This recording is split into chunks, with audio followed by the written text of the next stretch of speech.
첫 번째 항목은요. 살인의 추억입니다. 네. 범행 자백했다면서요. 그렇습니다. 이 교도소의 수감 중에 이제 화성 연쇄살인 사건의 진범으로 지목된 이춘재가 범행 사실을 자백했다라고 경찰이 오늘 밝혔는데요.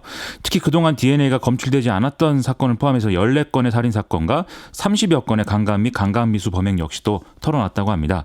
이 자백 내용대로라고 하면 역대 최악의 흉악범으로 기록에 남게 될 것 같습니다. 그동안 부인하다가 갑자기 태도를 바꿨네요.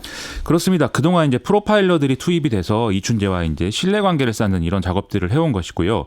어느 정도 관계가 형성이 됐다 이렇게 판단한 시점에 이 DNA 증거를 들이민 게 결정적이었다고 합니다.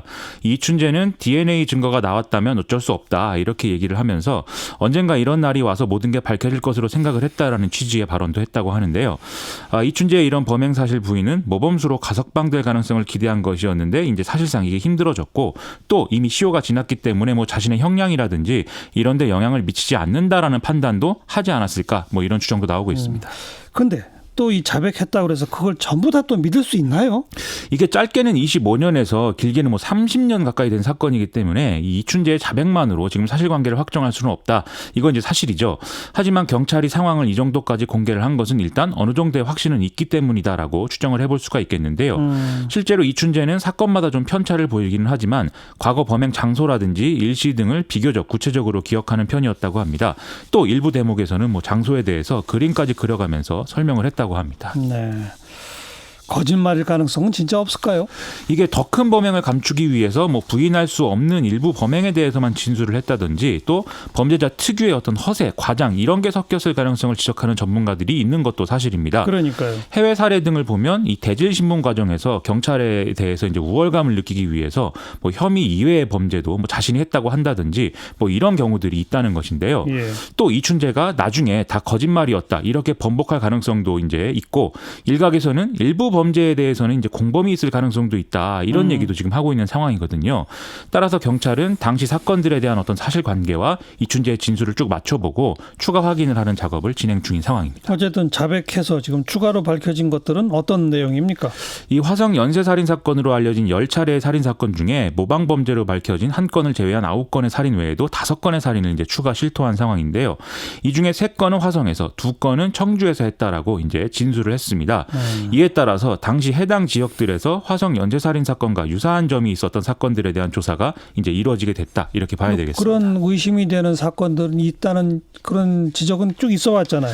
그렇습니다. 이 화성 연쇄살인 사건과 이제 직전에 일어난 연쇄 성폭행 사건과의 연관성이 이제 논문으로 이 가능성이 제기됐을 정도였고요.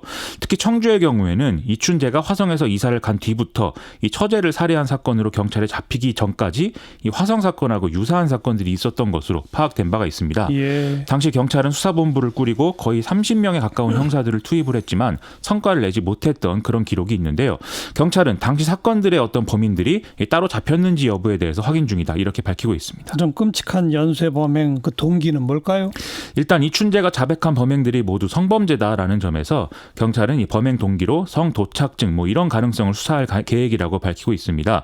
또 전문가들도 뭐 이춘재가 여성을 성적 폭력의 대상만으로 이제 생각하면서 집착을 했다. 이 점에 주목을 하면서 비슷한 의견들을 내놓고 있는 상황입니다.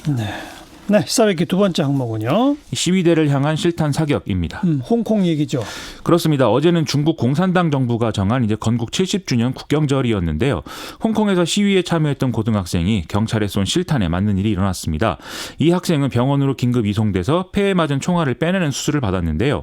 다행히 생명에는 지장이 없는 것으로 알려졌습니다. 하지만 이 사건으로 홍콩 시위는 더 격화될 가능성이 커졌습니다. 어쩌다가 고등학생이 실탄에 맞아요?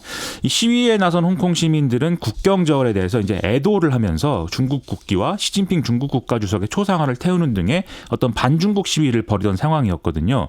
근데 이 중에 10여 명의 시위대가 경찰을 둘러싸고 공격을 하는 이런 상황들이 벌어졌다는 것입니다. 이때 경찰에게 발로 걷어차인 시위 참가자가 쇠막대기를 휘두르니까 경찰이 참가자를 향해 권총으로 실탄을 발사를 했던 건데요. 당시에 경찰은 실탄 외에 고무탄도 가지고 있었고 또 최루액 발사기도 소지하고 있었기 때문에 이게 과잉 진압이다 이런 논란이 쭉 이어지고 있습니다. 또 이렇게 실탄 발사 이후에 이 피해자에 대해서 응급 조치를 즉시 취하지 않은 것에 대한 그런 비난도 나오고 있는 상황입니다. 홍콩 경찰은 뭐라고 입장을 밝혔어요? 홍콩 경찰은 오늘 이제 전날 시위에서 경찰 25명이 다쳤다라는 점을 강조하면서 시위대가 쇠몽둥이와 벽돌, 화염병 등을 들고 매우 폭력적으로 경찰을 공격했다. 그리고 경고도 무시했기 때문에 총을 쏠 수밖에 없는 상황이었다. 이렇게 주장을 했습니다. 또 실탄을 쓸 때는 몸통을 겨냥하도록 훈련받고 있다는 점에서 경찰이 합법적이고 합리적인 대응을 한 것이다라고도 주장을 했습니다. 네. 하지만 시위대 또 시민들 반발이 만만치 않을 것 같은데요. 그렇습니다. 오늘 홍콩 시민들은 예정에 없던 시위에 나서서 이제 피의 복수 이런 이제 문구를 사용하면서 이제 그 대항할 것이다 이렇게 얘기를 하고 있는데요. 예. 또 중고등학생 조직들은 동맹휴학 움직임도 보이고 있다고 합니다. 홍콩 야당들은 일제히 경찰의 이런 행위를 비난을 하면서 이 사건을 포함해서 그동안 경찰에 의한 과잉 진압을 조사할 독립된 조사위원회 구성을 요구하고 있는 상황인데요. 홍콩 시위의 주역으로 평가되는 조슈아 웡 데모시스토당 비서장은 홍콩은 이제 사실상 의 경찰 국가가 됐다라면서 전 세계가 야만에 맞서 결연한 행동을 보여야 한다 이렇게 주장을 했습니다. 뿐만 아니라 국제사회의 비판도 거셀 것 같은데요. 그렇습니다. 이 미국 공화당 소속 의원들이 중국 공산당 정부를 비판하는 성명, 입장 이런 것들을 앞다투어 내놓고 있는 상황이고요.